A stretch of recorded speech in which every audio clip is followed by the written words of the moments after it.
আজকে আসিয়ার দাপন হওয়ার আগে তো কথা ছিল ওই দর্শক নির্লজ্জদেরকে আগে দাপন করা।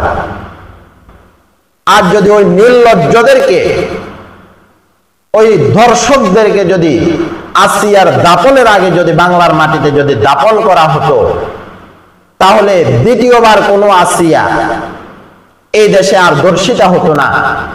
দ্বিতীয়বার আমার কোনো বোন এইভাবে মৃত্যুর মুখে পড়তে হতো না। এভাবে আর হয় না। কিছুক্ষণ পরেই তো আসিয়ার দাপন হবে, তাকে আমরা মাটি চাপা দিব। কিন্তু তার দর্শক যারা, তারা তো এভাবেই থাকবে।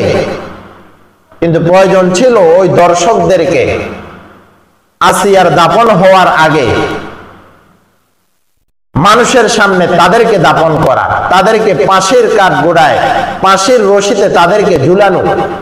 তাহলে বাংলাদেশের মানুষ আমাদের অন্তরে কিছুটা হলেও শান্তি প্রশান্তি আমরা অনুভব করতে পারতাম। আজকে আমরা আসিয়াকে কোনো কথা দেওয়ার, আসিয়ার পরিবারকে কোনো সান্ত্বনা দেওয়ার, কোনো বুঝ দেওয়ার সেই ভাষা আমার কাছে নাই। সেই ভাষা আজকে বাংলাদেশের মানুষের কাছে নাই। তো কিভাবে আমরা সান্ত্বনা দিব? কি অপরাধ ছিল, কি অন্যায় ছিল এই আসিয়ার? কোনো অন্যায়, কোনো অপরাধ ছিল না। এই জন্য আসিয়ার দাপন হওয়ার পূর্বে আসিয়ার খুনি যারা, আসিয়ার ধর্ষণকারী যারা, ধর্ষণকারী যারা, তাদেরকে ফাঁসি দেওয়া হোক, তাদেরকে আইনের আওতায় নিয়ে আসা হোক। তাহলে আমরা অন্তত আমাদের অন্তর একটু প্রশান্তি হবে।